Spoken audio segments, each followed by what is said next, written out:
Vous l'attendiez avec impatience, le retour des Commanders sous-joués. Salut les Nep Enjoyer, on est aujourd'hui avec Fred. Yes, si vous voulez acheter des cartes de Magic, n'hésitez pas à le faire via le Remy Card Trader. Et utilisez le code promo ASG10 pour 10% de réduction sur vos achats. Donc on commence notre petite fournée de 6 Commanders avec un chef qui a actually gagné notre premier stream qu'on a fait ensemble du 30 novembre 2024. 2024. Oui, ça fait quand même un petit bout. C'était Justice, et qui est Lucky Lucky sur le serveur Discord, qui avait fait une liste Cult of Scarrow, un légendaire que les deux on connaissait pas. Exact. Comptabilise 728 decks sur EDH. Je l'avais déjà lu avant, mais honnêtement, quand tu le lis d'avance, tu te dis qu'est-ce que c'est que ça? Ouais, t'es genre un Dalek. Ça, c'est genre Doctor Who, garde. Mais le chef est vraiment puissant. Quand il attaque, on va pouvoir choisir un aléatoirement. On va soit mettre un compteur plus sur chacun de nos artefacts creatures. On va soit piocher 2 cartes, faire un Dalek 3-3 menace, ou chaque adversaire pas pioche, mais perd 4 HP. Yep. Ce qui est assez intéressant avec le. Vraiment, on a 3 couleurs, accès à beaucoup. On a accès à énormément de cartes pour aller dans plein de directions. Ouais. Mais nous, dans notre, sur le live, on a décidé de faire du copy de Commander pour lancer plusieurs fois l'habileté. Ouais. Et de la synergie aussi extra combat. Ouais, c'est ce que Justice il voulait. Il a dit. Exact, c'est on lui a ça. demandé, veux-tu un deck juste artefact générique? Il a dit non, mon but, c'est de copier le culte et d'essayer de spammer son habilité le plus possible pour gagner la game. Exact. Fait qu'on est parti vraiment là-dessus. On est parti là-dessus, puis au début, moi, je me disais, ça va être difficile parce que Cult of Squirrel, ça fait pas grand-chose. Ouais. Peut-être, genre, vous pouvez aller voir la fin du live du 30 novembre où ce qu'on fait le playtest du deck. On tue T6 toute la table. Ah, c'est horrible à quel point ça a été rapide, puis c'était une sortie, énorme, genre. C'était une bonne sortie, mais je pense que c'est quand même un deck qui peut avoir ce genre de sortie-là assez fréquemment. Ouais, je pense que la seule, si je me rappelle bien, c'est parce qu'on avait sorti une carte qui clone le Commander en rebound. Ouais. C'est ça qui a vraiment fait encore plus de synergie rapidement, mais honnêtement, même sans ça, exemple, une carte qui est excellente dans le deck, c'est Erikinus Val Duplication, qui va permettre d'enlever le Legendary Rule sur le Commander, donc pour le dupliquer quand même. Et lui donner Flying. Et lui donner Flying, ce qui est quand même intéressant pour pouvoir passer avec une créature qui est quand même une 4-4, mais au lieu d'être au sol, Flying est toujours plus intéressant. Yes. Mais justement, c'est que le Commander, il synergie extrêmement bien pour du dégât, du board, du card draw, il fait tout. Genre, et puis, il buff aussi. Tu peux jouer juste un board avec des artefacts creatures pour ramper, genre Ornithopter, Paradise. Puis il va pouvoir se gonfler avec l'habilité du haut que tu peux hit dessus. Il va faire des Daleks, il peut les pumper ces Daleks-là. Puis chacun des effets est relativement intéressant. Oui, ça peut être un malencontreux si tu hits les +1/+1 en premier, mettons. Tu préfères faire le Dalek ou piocher les cartes. Le dégât, ben, c'est toujours intéressant de faire 4 faces à tout le monde, mais ce qui va être vraiment cool avec Cult, puis qu'est-ce qu'on veut faire, c'est setuper un engine qui nous donne Ace. Des cartes comme Rising of the Day, excellent pour le deck vu qu'on va essayer de copier le Commander. Puis aussi, ben genre, donner Ace à tous nos cultes qu'on copie pour pouvoir attaquer, faire tout de suite le trigger d'attaque. Oui, exact. Avoir des phases de combat supplémentaires aussi. Oui, ben c'est ça, comme je disais tantôt, justement, pouvoir faire plusieurs fois l'effet de Scarrow, je veux dire, si tu piges 6 cartes parce que tu pognes juste ça, ça va être ça, c'est excellent. Si tu buffes ton +1/+1 tout ton board plusieurs fois, c'est excellent. Des 3-3 Daleks, c'est des Daleks. Mais ils ont menace aussi, hein, ça Exterminate. Il exterminate face, puis genre, le Genesis of the Dalek, honnêtement, m'a surpris à quel point il est posé avec un petit poil de ramp, Un petit peu tôt, hein. Il peut faire tellement mal, parce que oui, c'est une saga, elle a 4 chapitres et tout ça, mais comme, il va faire de plus en plus de Dalek, et après ça, ça va demander aux adversaires, est-ce que vous perdez la game, ou est-ce que vous perdez la game? Exact, oui. Ce qui est incroyable, on va se le dire, parce que d'habitude, tu as besoin, on va dire, une saga va rarement te faire gagner la game, mais là, c'est vraiment un countdown, vraiment une horloge vers le bas de il te reste 3 tours, 2 tours, 1 tour, bye bye. Ouais, vous êtes mort, puis justement, parlant de mort, Their Name is Death, un board wipe turbo asymétrique dans le deck qui va détruire toutes les non-artifact creatures. Comme on l'a dit, on peut subtilement glisser un peu d'artifact creatures dans le deck. On parlait d'Ornithopter, Paradise tantôt, mais juste nos cultes vont être des artifact creatures, fait que ça va juste dire ben le passage est libre, tout le monde s'est setup, puis non, vous avez juste plus de board. Ouais, c'est ça. Moi, j'ai tout mon board, je vous fais avec mes 3 avec mes Squirrel et tout. Et je vais quand même en profiter parce que on n'a pas pris le temps de dire ça, mais mention honorable quand même aux 2 autres. Le Satoru, qui était là, les noms vont s'afficher. De l'Irois. Ça, puis justement le Cyrix. Cyrix, qui était de Flan. De Flan, exact. Qui est quand même des commanders, c'était dans notre top 3, c'était dans le top 2, top 3 de le live. Et que si ça vous intéresse de voir tout le deck building et la decklist, vous pouvez aller voir le live du 30 novembre qui est sur la chaîne de Jerry. c'est juste, justement, je trouvais ça important quand même de les dire parce que lui, c'est le gagnant, mais les autres aussi méritent. Ils ont mérité. Ils ont fait le top 3. Là. Ouais, puis le deuxième stream que j'ai fait, il y avait une liste Queen Marchesa avec du Power 2 ou moins qui était vraiment, vraiment intéressante. Je vous invite à aller voir l'autre vidéo qui est dans mes streams sur ma chaîne. Yep. Si vous avez rien à faire, mettons, une fin de semaine, c'est des vidéos assez longues, fait que vous mettez ça en background. Ouais, exactement. On enchaîne sur le deuxième chef. Un chef que les deux, ils nous s'aident tenter un peu et tout oui. ça. Victor, man. Tu sais, tous les deux, on est là avec nos pistolets, pis on est comme, c'est moi qui vais le faire, non, c'est moi qui vais le faire, puis finalement, personne ne le fait. Ouais, Victor Valgavotte Sénéchal, 3-1, 3-3. Yep. Avec Eerie, donc l'habilité de Duskmorn qui dit que dès qu'un enchantement rentre ou que tu unlock une room, tu vas pouvoir, en premier lieu, Surveil 2. En second lieu, faire défausser une carte à chacun de tes adversaires. Et en troisième lieu, tu vas pouvoir réanimer une créature de n'importe quel cimetière en jeu. Ouais, ça, c'est une ligne assez importante de n'importe quel cimetière, donc même si tu n'as pas encore assez de payoff, si tu joues contre des decks self-mill ou même des gens qui se sont fait contrôler des bonnes cartes, toujours des bons payoffs. Ou qu'ils ont défaussé avec le deuxième effet. Oh, on sait pas. Ils vont éviter de le faire, mais normalement, si exemple un deck très créatureux, un deck très Jerry, comme on dit, ça va être quand même un bon payoff, toujours. Ça va juste être ça. Exact. Fait que donc, un deck enchantement, et by the way, justement, les rooms, comme tu as dit, les rooms les proc 2 fois, donc si on joue 3 enchantements dans un tour, ça vide la main assez rapidement, mais on peut jouer un enchantement et une room enchantement, donc la jouer into la unlock. Mais toutes les reducers d'enchantement, c'est excellent. Starfield Mystique qui coûte 2 mana, tu vas pouvoir jouer près le Commander. Oui. Après, tous tes enchantements vont coûter un de moins à jouer. Exact. Puis il va pouvoir se gonfler aussi, mais ça, c'est juste un petit bonus. C'est un petit bonus, mais honnêtement, tu l'as pas. Mais je pense que la grosse pépite du deck, c'est le Flickering Ward. Que tu vas pouvoir spammer parce que pour un mana blanc, tu le joues, il y a un effet de donner, je pense, protection d'une couleur de ton choix. Protection d'une couleur, oui. Exact. Puis pour un blanc, c'est la partie importante. Tu peux le retourner dans ta main pour après ça le rejouer. Ouais. Puis après ça, le retourner dans ta main, le rejouer. Puis là, bam, t'as tes 3 triggers de Victor. Exact. Si tu veux, tu peux avoir tes 3 triggers pour 6 de mana. Sinon, quelque chose de bien, c'est juste de. Tu le joues, tu l'enlèves, tu le joues, et tu mets un dernier enchantement qui est un enchantement supplémentaire qui est intéressant. Puis tu vas avoir déjà tes 3 effets de Victor. Puis je trouve que pour un deck dans ces couleurs-là, qui est quand même un Orzhov enchantement, c'est quand même un peu rare. C'est besoin on va plus sur du Celestia. Mais c'est quand même un peu, je dirais, cool parce que t'as aussi de la recursion. Fait que c'est fun. T'as beaucoup de récursion. Puis tu sais, c'est que si tu joues des creature enchantment, ils vont trigger Victor en rentrant en jeu. En plus. Puis ils vont pouvoir être réanimés aussi plus tard avec son habileté. Tu sais, on pense à Demons of Fate's Design, qui est vraiment un gros banger. Oui. Une grosse patate Flying Trample qui permet de jouer une carte en par utilisant tour. de la vie. Ça fait vraiment penser à Hearthstone, je trouve, quand tu joues Warlock. Oui, exactement. C'est tes points de vie comme ressources pour caster tes spells. C'est une fois par tes tours. C'est pas chacun des tours, mais c'est pendant ton tour, tu peux utiliser des points de vie. Exact. Puis tu as une habilité aussi pour sacrifier des enchantements pour le pumper. Mais ça peut être violent. Genre pour killer la table à la fin, on va dire en fin de partie et tout. Là, vu que c'est un Flyer Trample, c'est 6, me semble. C'est quand même vraiment bon pour pouvoir finir la table. Puis justement, c'est pas le genre de carte que tu vas vouloir jouer en général, à moins que tu aies beaucoup de reducers. Tu vas vouloir genre essayer de synergiser, de le réanimer. Exactement. Ouais, puis si. Je pense que la bonne inclusion de cartes aussi, c'est de regarder si. Ça crée des tokens enchantements quand tu joues des enchantements. On pense à Soaring Lightbringer, qui lui a pas de synergie sans enchantement, à part donner flying à tes enchantment creatures. Mais c'est surtout que dès que tu attaques un joueur, tu vas te faire un petit glimmer 1-1 enchantement creature qui va attaquer ce joueur-là. Fait que théoriquement, si tu attaques les 3 adversaires, tu te fais 3 glimmers. Ça proc Victor. Ça proc Victor 3 fois. Tu as déjà fini ton Victor. Puis tu as aussi Psymila Milician, que lui, ton premier enchantement du tour, va te trigger lui et te faire un petit 2-2 enchantement. Ouais, exact. Puis au début de chaque combat, si on contrôle 5 ou plus enchantements, je pense que ça donne plus 4 et lifelink. Ouais. Quelque chose comme ça. À lui, exactement. À lui ou à une autre créature? Je sais pas, man. C'est à lui. Il va gagner plus 4 lifelink. Mais tu sais, c'est juste le fait que. Ben, une 7-5 lifelink, ça fait un bon bloqueur. Ou bien, genre, justement, à chaque combat, tu vas attaquer surtout. Là. En vrai, bloqueur, ça marche pas. Ou c'est chaque combat. Fait que oui, en vrai. Ouais, exact. Fait que c'est un bon bloqueur. C'est vraiment l'aspect d'avoir 2 enchantements pour le prix d'un qui est excellent parce que tu veux être sûr. Tu sais, là, ça devient Flickering Ward, tu le joues. Tu le bounces, tu le joues, t'as déjà fini ton Victor. Ouais, ben c'est ça, exact. Puis t'as d'autres payoffs. Exemple, garder ta mana pour de l'interaction pendant le tour des autres et tout. Honnêtement, Victor, c'est une bonne pépite d'enchantement qui est probablement, comme on dit, très sous-joué comparé à d'autres, on va dire, decks enchantement, je veux dire, par artefact.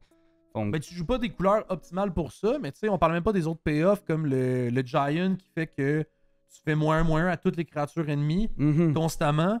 Fait que, tu sais, moi je pense que. Ou la Mia qui fait défausser dès qu'un enchantement rentre. Thoughtbreaker, la Mia, un enfant de même. On va apparaître ici. En tout cas, oui. Genre, on va apparaître ici. C'est juste tellement de juice que là, ton Flickering Ward, c'est genre bon, je fais moins à tout et vous défaussez une carte. Ouais, c'est ça, exact. C'est des buffs qu'on voit rarement parce que le monde ne joue pas noir en enchantement, mais là, tu les as. Yep. Puis si vous aimez le contenu qu'on fait, ben, que Jerry m'invite à faire, en fait, n'hésitez pas à vous abonner et partager le contenu. Ben oui, ça l'aide. liker la vidéo, ça booste l'algorithme. Exactement. Merci à tous nos dieux qui supportent la chaîne, Le Reg, Little Cracking, Phil et Ethan. Et un gros merci à nos dieux pharaons, Lynx, Fenzi, Newin et nouvellement transcendé, Davina Jones. On passe avec un prochain deck que toi t'avais envie de te faire. Oui, j'adore le Commander parce que c'est un Commander qui est juste... Premièrement, c'est le Giga Chad originel. Son visage est insane. Ouais. Il sue vraiment la dominance. coolitude aussi. Ouais, 100%. Fait qu'on a Wolfgar, Icewind Dale, qui est en gros 5 de mana, Grul avec 3 colorless. Il y a Melee, donc pour chaque joueur qu'on va attaquer ce tour-ci, si je me trompe pas, c'est pas. Ouais, c'est ça. On va gagner +1/+1 sur le Commander. Et pour chaque trigger d'attaque de créature, qui cause le trigger, on va le faire en deuxième. Donc, une créature qui est parfaite dans le deck, et en plus, c'est une créature que t'aimes beaucoup. Primeval Herald, quand 40 en jeu, va nous chercher un land. Et si elle attaque, elle va nous chercher un land. Donc, avec Wolfgar, 2 lands quand elle attaque. Exact. Puis, Wolfgar, ce qu'on oublie rapidement, c'est que son melee, vu que c'est un trigger d'attaque, il va se trigger deux fois. Fait qu'au final, c'est une 10-10. Il peut finir 10-10 en l'attaque. C'est très facile avec un petit Rhythm of the Wild que tu mets un petit compteur dessus. Ouais, que tu mets à Voltron quelqu'un en ou Tamer Battle Rage, ou est-ce que tu doubles son power, non, c'est Double Strike, Trample. Ouais, exact. Ça fonctionne aussi. Exact, ça fonctionne super bien avec le deck. Le monde, il comparerait souvent à Ishin. Qui est comme, je pense top 16 des commanders les plus joués. Lui, il a juste 1800 decks Wolfgar. Ouais.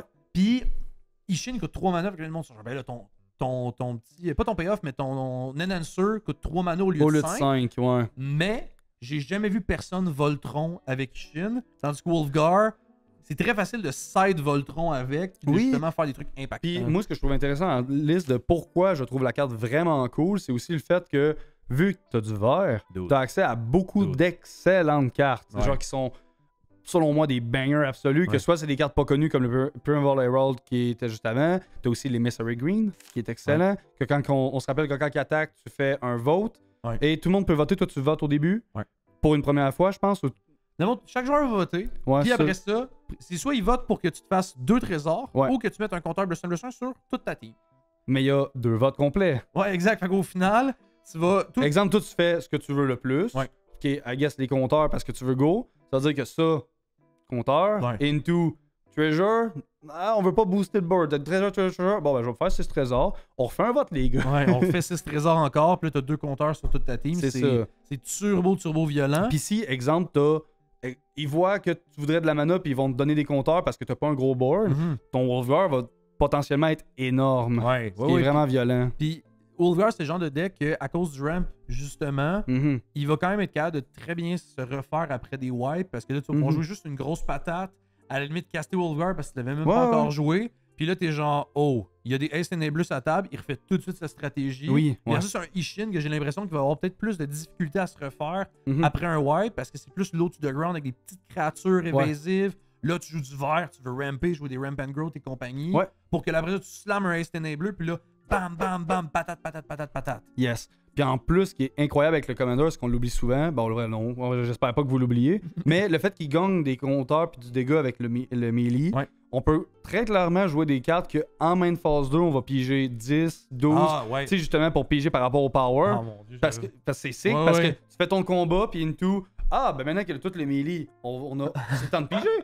Puis même, by the way, c'est jusqu'à la fin du tour. Donc si vous avez des extra combat, les melee s'additionnent. Oui, ça va vite. Relentless Assault ou n'importe quelle carte qui donne un double combat. C'est incroyable dans le deck. La carte... Fully Throttle? Ouais, Full Throttle. Full Throttle? Ouais, je pense que c'est Full Throttle. Qui donne 2 extra combat. Pour 5 de mana?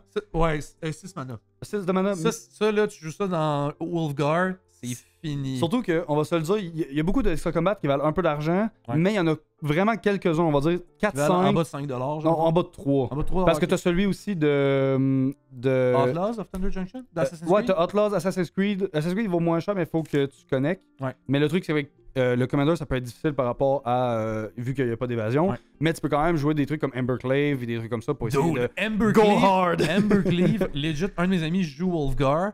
Puis Embercleave dans son deck, c'est littéralement le Paye 2, t'es mort. Ouais, c'est legit. Il paye 2, puis si t'as pas de réponse, il met sur Wolfguard, puis ciao bye. Ciao bye, mon homme, merci d'avoir joué. Ouais, merci. Fait que écoute, je te souhaite de pas te faire le deck pour pas que ça m'arrive. Ouais, mais le deck est cool, d'eau, fait. Le deck peut se permettre de jouer des pièces aussi plus chères, comme j'ai dit, versus, Oui, c'est ça, à cause du son RAM. petit cousin. Puis un autre deck qui peut se permettre de jouer des grosses bêtes. Mais quand on dit des grosses bêtes, on parle de bêtes à 6-7 de mana. Puis des bêtes que vous avez jamais vues de votre vie, probablement, parce que normalement, elles sont injouables. Puis, tu sais, ta curve va ressembler à tes 1-2 drops, ben, un peu comme du normal. Ouais, c'est ça. Puis là, après ça, à 5-6-7, c'est genre ici, puis t'es genre, mais qu'est-ce que tu fais de ta vie? On parle d'un deck mono-red, un deck honnêtement de cœur que j'ai parlé dans une vidéo avec Jason qui est sur mon Patreon. Purphoros Bronze Blooded. 5 mana pour une 7-6 indestructible. Enchantment Creature. Il y a la ligne des dieux, donc si ta dévotion est à 5 ou moins, c'est juste un enchantement. Et tes autres créatures ont haste. Et pour 3 mana, tu as un effet de sneak attack pour des red creatures ou des artefact creatures. Donc tu vas les mettre en jeu, ils vont sacrifier au end step. Puis à cause de Purphoros, ils vont gagner haste. Yes. En vrai, ce qui est incroyable avec ça, vraiment, l'aggro avec le haste. Le haste dans Command Zone. By the way. La majorité des kill spells fonctionneront pas parce qu'il faut de l'exil ou du bounce, puis même si tu bounce, il coûte pas plus cher. Oui, ça ralentit, mais bon. Mais le truc avec le Commander, c'est justement l'aggro est incroyable. T'as des créatures vraiment stupides. Exemple, t'as Crater Alien. Crater Alien, que justement, tu peux le rentrer avec l'habileté pour 3. Tu fais 4 de dégâts à toutes les autres créatures. On se rappelle, Edo et Purphoros est indestructible. Même s'il y aurait 4 de vie, il est indestructible. Tu commences par lui, ça wipe le board de tout le monde, puis le reste est genre, hey, c'est une 6-6 ace. Hey, le chemin est ouvert. Youhou! C'est juste. Ouais, puis Purphoros, ce qui est drôle, c'est que ton début de game, il va être vraiment fait sur les legit 1, 2, 3, 4 premiers tours, juste tu ramp. Genre, littéralement, tu joues des 2 mana rock, Arcane Signet nommé-les. Tu fais juste les jouer. Le monde, il développe des créatures, il développe du board, ils savent pas trop qu'est-ce que tu fais. Tu sors Purphoros de la Command Zone, tu le mets en jeu. Et là, tout le monde te regarde, tu es en mode OK, on peut pas le gérer parce que c'est un enchantement indestructible. Son effet fait peur. Il t'attaque un peu dedans, puis là, je te le dis, la dernière personne qui t'attaque dedans, il va se prendre ce qu'on appelle l'aggro de Purphoros. Ouais. Et ça, la fameuse aggro mon de ami Purphoros. Oli qui joue Purphoros, il le sait, parce que c'est lui qui le joue, puis tu veux pas te poigner l'aggro de Purphoros, parce que le tour d'après, où est-ce que Purphoros est en jeu, puis qu'il y a possiblement 6 mana, et possiblement en plus à cause des rituels, tu vas te manger une tarte, mon chum. Tu vas te manger une sale tarte dans parce que si t'as pas de bloqueur, puis même si tu peux mourir. C'est ça, tu peux littéralement mourir. Parce que ce qui se passe souvent, c'est il paye 3, il pose un gros monstre genre 6-6, 7-7 qui wipe le board. Après ça, il repaye un autre 3, il joue le monstre qui donne double strike à ta team. Oui, exact. Purphoros devient une créature. Puis là, ben, 14 de dégâts Purphoros, lui qui a double strike, il a ace, bye bye. Tu tues souvent un joueur avec ce setup-là. Ça va super vite. Ça va super vite. Il va y avoir de la récursion qui va être possible avec Feldun. Parce que là, on veut essayer, on se dit, man, mais t'as jamais de board state si tout va au cimetière et tout. Mais il y a moyen de comme un peu contrebalancer l'habilité justement avec Feldun qui va te permettre de 3 mana réanimer une petite bébite. Sundial of the Infinite qui va te permettre de end the turn quand il y a le trigger des sacrifiés. Exact. Comme ça, tu gardes toutes tes bébites, tu cheap full de mana cost, c'est vraiment fort. Ouais. Puis aussi, tu peux faire Industrial Advancement. Ouais. Qu'à la fin de tour, tu peux sacrifier une créature puis chercher de ton deck, je pense. Tu révèles, je t'attends que tu révèles une créature qui a le même type. Qui a le même type, c'est ça, exact. Fait que c'est quand même.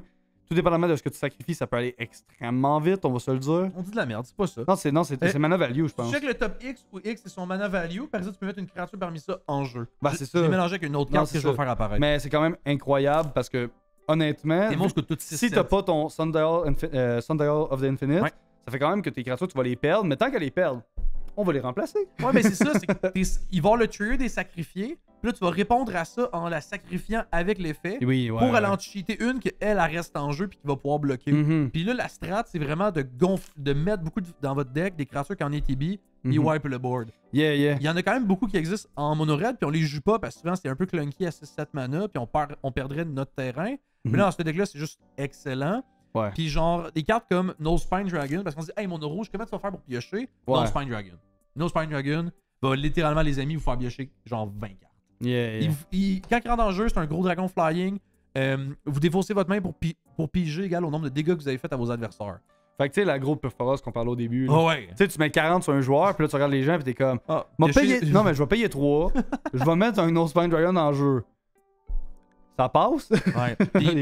Pour ceux qu'on n'a pas encore convaincu à vous faire le deck Purphoros, le deck, vous pourriez vous dire, ah ben c'est juste un deck, je vomis ma main et je tue tout le monde. Mais le deck a beaucoup de lignes de play très, très, très intéressantes. Où est-ce que tu peux activer son effet pendant le tour des autres, actuellement. Oui, tu peux toolbox pour faire des bloqueurs, pour faire des synergies pour aussi. Faire du wipe the board pendant les tours ennemis. Pendant les tours ennemis, avant l'attaque, ou même genre, on va dire qu'il target une créature pour faire un effet pour la copier, n'importe quoi. Ah, je vais détruire ta créature en réponse, ou le board, et whatever. Ouais. Ben oui, tu peux faire ça. Puis l'autre truc neat que tu peux faire, au lieu de juste comme flasher des bébites puis de les perdre, tu peux aussi attendre. Mettons que moi je suis Purphoros puis Fred c'est le gars juste avant moi. Oui. J'attends le tour à Fred, il passe à son end step, et là à mon end step, je blinde tout mon mana pour cheater plein de créatures.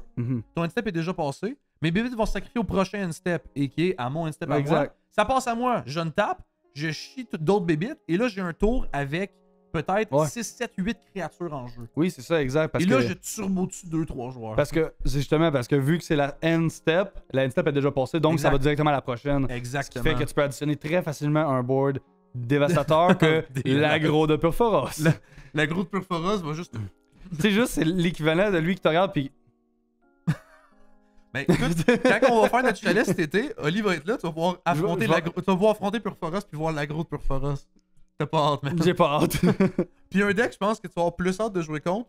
C'est un deck actually que je voulais construire pour un des Patreons exactement. On va probablement le construire tantôt, littéralement. Ça va être genre littéralement tantôt on a un live à 6h, donc ça va être tantôt on va le faire. Dans le passé pour vous là. Dans le passé pour vous, peut-être que vous allez voir la rediff d'eau si on met la rediff, mais c'est Shadrix.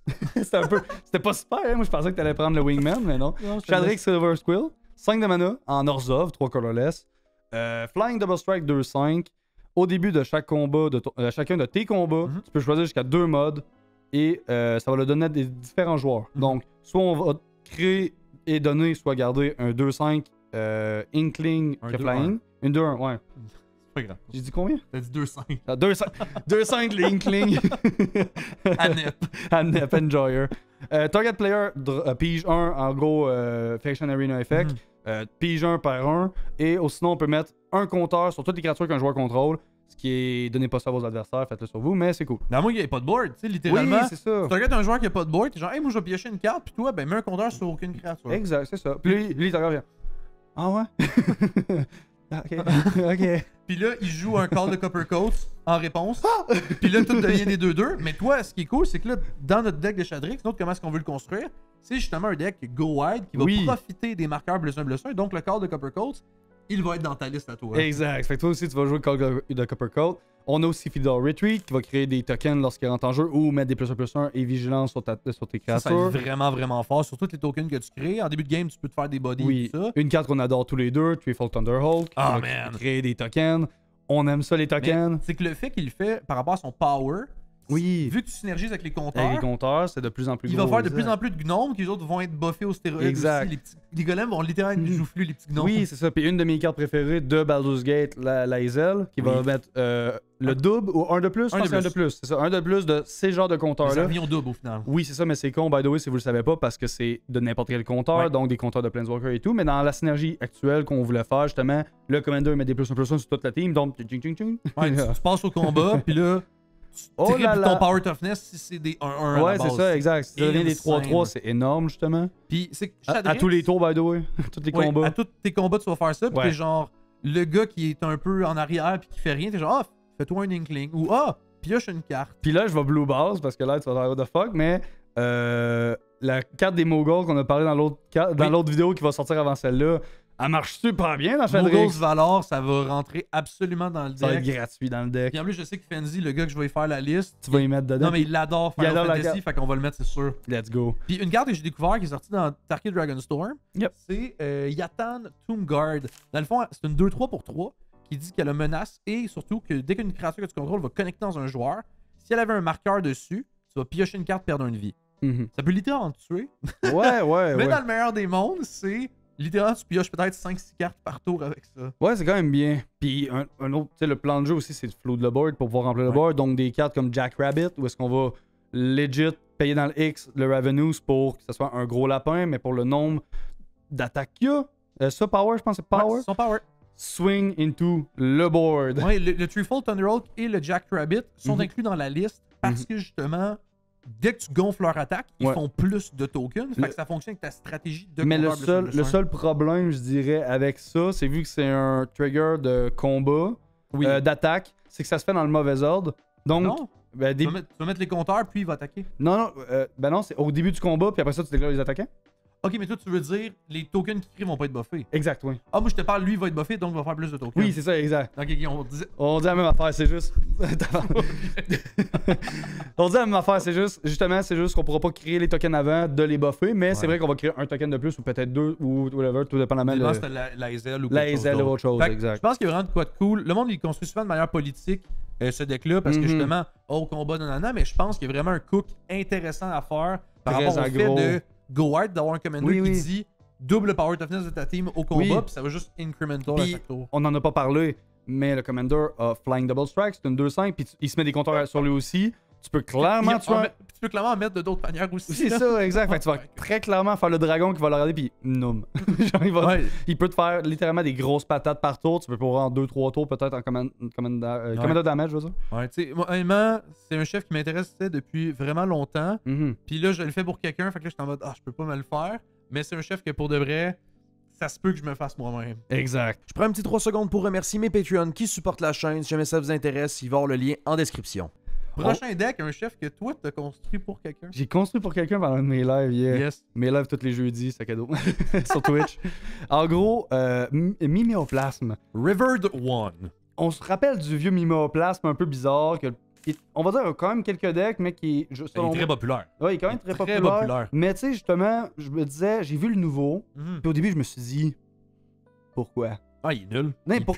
Pourquoi mettre un nouveau... Tu sais, qui ici s'est dit... On manque d'un deuxième Miméoplasme dans Magic. Ouais, pis, en fait, même je me rappelle, quand le spoiler est sorti, moi et beaucoup de gens, tu sais, c'est une mythique. Les gens le lisaient et ils étaient genre, mais yo, il pue la merde contrairement à l'ancien. Là, c'est vraiment de la grosse merde. Pourquoi est-ce que tu veux te dépenser du mana pour qu'il devienne une copie? Mais tu sais, pour ici, on va dire dans la synergie de deck qu'on a trouvé avec. Son nom va apparaître ici, je pense. Je me souviens plus c'est quoi son nom. Je préfère ne pas dire de la merde, puis il va apparaître ici, celui avec qui on. Non, mais tu parles de. La voix de Jerry. C'est over. C'est parfait. Puis, en gros, la Miméoplasme qu'il fait, c'est Sultai et X. On l'a jamais expliqué. Non, on l'a pas expliqué. Il est cool, par exemple. Il est cool, le Miméoplasme. C'est une ooze, mais il est cool. Mais il est 0-0, et donc... y a-tu le chou pour 0? X égale 0. Je suis explose. Non. Melek gameplay. T'es Scavenger Ground le Melek. C'est vrai que parce qu'Anep est en vie. Ouais, c'est ça. Oh non. Bon, Miméoplasme. Miméoplasme. Quand il rentre en jeu, pour le nombre de mana qu'on met, on va exiler un nombre de créatures de notre grave. Et pour chacune d'entre elles, on va mettre des 3+1/+1 sur Miméoplasme. Exemple, 4 de mana, on exile 4 monstres différents. Et il a 12 compteurs. Ouais. Ça va vite, honnêtement. Et beaucoup de mana par contre. Surtout, c'est beaucoup de mana, mais on joue en vert. Ouais. On joue en vert. Mais son habileté qui est incroyable, 2 mana, Miméoplasme peut devenir une copie de n'importe quelle des créatures exilées par lui. Ouais. S'il meurt et on en réexile des nouvelles, on peut pas rechoisir celle du premier Miméoplasme. Faut le savoir. Ils sont pas exilés avec des compteurs, ils sont exilés avec sa carte physique. Sauf qu'il devient une copie, mais il prend pas les stats. Il reste 0-0, donc il est juste avec ses compteurs, donc ici 12-12 exemple. Ce qui est intéressant, c'est premièrement Training Grounds. On va commencer par ça, vu que c'est la base. Training Grounds pour que son habileté coûte 1 au lieu de 2. Ouais. Ou ça va être vraiment plus énergique de pouvoir changer l'habileté. Là, vous vous dites, t'es capable de payer 2 gratuitement dans un tour. Non, c'est parce que tu veux le payer plusieurs fois. On va vous expliquer. Ouais, parce qu'il y a beaucoup de cartes que tu vas pouvoir littéralement transformer ton Miméoplasme 2 à 3 fois dans le tour, tout pour synergiser. Exact. Puis les gens vont littéralement vouloir pleurer parce que de base, tu peux lui donner des keywords. Genre, je sais que c'est un peu comme sous-côté et tout, mais oui, tu peux mettre des keywords, ouais. Genre, mettons, tu payes 2. Il va apparaître ici, il y a je pense que c'est celui du Foundation, que s'il est dans le grade, tu peux l'exiler pour mettre des compteurs, mais de base, il y a Flying, Lifelink et Dead Touch, je crois. Ouais, je sais. Karzi Revenant. Oui, c'est ça, exact. Qui est vraiment excellent dans la liste, by the way. Mais tu sais, tu le transformes en quelque chose qui a Flying, il vole, t'attaques dans quelqu'un, il bloque pas. Puis là, après, tu peux le transformer en autre chose, que mettons un Cold Eye Selkie. Exact. Pour que là, il connecte et là, que tu pioches une blindée de cartes. Ou justement, Selkie, justement, vu qu'il y a directement Alan Walk, mais exemple, une créature qui aurait besoin de l'évasion, tu peux payer 1 avec le Training Goals ou 2, tu vas faire un Cold Eye Selkie, tu regardes, t'es comme, j'ai pas besoin de piger. Ouais. Ah, ben je vais le changer. On va devenir un cotiste. Je vais caster ton top 12 gratuitement. Ouais. Ou Giggling Scalar Spike, encore meilleur. Giggling Scalar Je vais juste avoir une 12-12, je t'attaque, perdez tout le monde 12. 12. Puis ce qui est drôle, by the way, parce que j'en parlais sur le live, tu te fais target pour te faire kill spell, Miméoplasme. Tu te transformes en Giggling Scalar Spike. Indestructible. Indestructible et fait 12 de dégâts parce qu'il a été target par une habileté.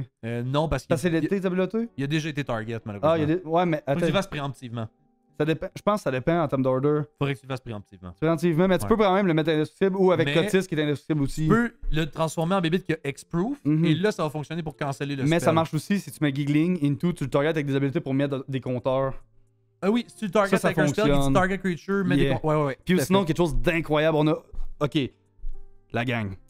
Ah ouais, là, ça va être énorme. Le transformer en Arwen. Tu as une 12-12 Arwen. Toutes les créatures que tu vas rentrer dans le tour vont rentrer avec 12 compteurs +1/+1. C'est incroyable. Puis une carte même que j'ai mentionnée dans ma vidéo de Tarkir Dragonstorm, mon top 17, il y avait Warden of the Grove. Oui. Qui est basically une Ardennes. Oui. Une Arwen. Mais budget, qui coûte vraiment pas cher. Puis là, vous allez pouvoir vous faire soit des gros tons ou mettre des compteurs +1/+1 sur vos bébites. Au lieu de rentrer avec 12 compteurs, on va pouvoir créer une 12-12. Exactement. À chaque fois. Il y a une bébite qui rentre. Oui, puis une autre créature que j'adore. Elle est pas jouable, elle est pas super bonne, mais dans le deck, je l'adore. Elle est pas jouable, mais on la joue. On la joue ici. Non, elle est pas jouable dans la majorité des decks parce que c'est trop lent et tout. Coma World Eater, que on a Trample Ward 4, si je me trompe pas. Et si elle connecte, on va faire 4, 3-3. Que ici, juste avant le dégât, parce que quelque chose qu'on peut dire justement, évasion comme tantôt, into Coma, into 3 tokens 3-3, ça va vite. Et surtout, le Commander, il est tellement toolbox. Et on joue avec une myriade, mais vraiment une myriade de créatures que quand ils rentrent, on va miller. Fait qu'il y a plein de petites synergies à aller chercher, puis honnêtement, ça m'a vraiment surpris. J'ai pris. En plus, je l'ai open, puis je l'ai dans mes trucs, mais j'ai déjà Aromi comme commander qui mill. Donc, ça a juste fait, je me le ferai pas. Mais quand j'ai fait la liste, ça a fait. C'est vraiment cool, c'est incroyable. Une fois que t'es seté avec beaucoup de mana, tu casses les Miméoplasmes, tu te gardes du mana ouvert pour de la protection, soit pour le transformer en bébite qui est X-Proof ou indestructible, ou encore juste avec des petits counter spells. Ouais. Mais une fois que t'es seté, littéralement, généralement, tes adversaires ont pas tant de counterplay. Non. Ça devient très difficile en tout cas d'interagir avec les Miméoplasmes, puis c'est littéralement une machine à j'ai tout mon toolbox de mon cimetière, je vais le transformer en ça, parfait. Il peut être indestructible, X-Proof, whatever, tout dépendant de ce que vous mettez dans le deck. Et même si vous trouvez un moyen de le briser, parce qu'exemple, il n'y a pas d'assez de protection, est-ce que vous voulez vraiment, après un mid-game, exemple, il a casté T5, est-ce que vous voulez vraiment en T9, quand il a millé la moitié de son deck, lui donner, hey, va chercher le plus d'effets que tu peux dans ton grave? La réponse est probablement non. C'est un commander vraiment très très toolbox, puis aussi très satisfaisant. Justement, on joue en playtest, et très cool. C'est le genre de deck que le gold fiché, ça doit être vraiment satisfaisant et tout. Fait que, ça va apparaître ici le nombre de decks parce qu'on l'a pas dit, parce qu'on a oublié de l'écrire. On a oublié de l'écrire, mais ils doivent avoir, moi j'ai le goût de dire, guess combien tu guesses combien toi? Moi je pense qu'il doit même pas dépasser. C'est sûr qu'il dépasse pas 1002. Moi je pense qu'il dépasse. 1002? Peut-être 1005 d'eau. Moi je vais caller 700 decks. Ok, on est out 1500 decks d'eau. 1457. On vient de les voir. Il est quand même rank 988, hein. C'est loin longtemps. Il est genre quasiment millième commander, les moins joués. Mais honnêtement, 1500 listes, c'est vraiment pas beaucoup. On a l'habitude avec les commanders sous-joués d'aller vers les decklists avec moins de 2000 decks. Donc on est vraiment dans le bon range. Mais si vous cherchez un deck self-mill, Reanimator, qui est toolbox, qui est pas joué. Qui est pas joué, mais il met en place. Jerry du futur ici, pour vous annoncer dans le fond le gagnant du tirage qu'on avait annoncé il y a 3 semaines. Sans plus attendre, notre gagnant qui se méritera d'une présentation d'une de ses listes sur la chaîne, j'ai nommé Little Cracking. Bien joué Dylan. Donc t'auras juste dans le fond à hit mes DMs, puis on va pouvoir checker pour te faire une vidéo. Donc, c'est ce qui conclut la vidéo. Fait que si jamais, comme d'habitude, vous avez des commanders que vous voulez nous suggérer pour notre série, faites-le en commentaire. À la base, Giotti qui a été mentionné dans la deuxième, c'était quelqu'un qui l'avait suggéré dans la première. Puis, fun fact, sur le Discord, il y a plein de gens qui ont dit qu'ils se sont fait Giotti grâce à cet homme. Grâce à cette personne. Grâce à cette personne qui a décidé de nous présenter Giotti et de dire hey, cool commander. Donc, n'hésitez pas à proposer, n'hésitez pas de passer sur le Discord et passer pendant les différents lives pour justement venir builder vos propres commanders. On aime ça faire des modifications de deck quand on en fait, c'est cool. Puis surtout, des originales, c'est fun. Si jamais vous avez besoin d'aide, n'hésitez pas. Je veux pas être méchant, mais ton Yuriko, j'ai pas le goût de le modifier. C'est trop générique. On veut quoi? Vous l'attendiez, le grand retour des Commanders sous-joués, une série que vous appréciez énormément. Dude! Salut les NF Enjoyers, aujourd'hui avec Fred. Yes, si vous voulez acheter des cartes de Magic, faites-le via... Salut les NF Enjoyers, toujours avec Fred. Yes, si vous voulez acheter des cartes de Magic, faites-le via le Remy Card Trader. Yes, si vous voulez acheter des cartes de Magic, faites-le via le...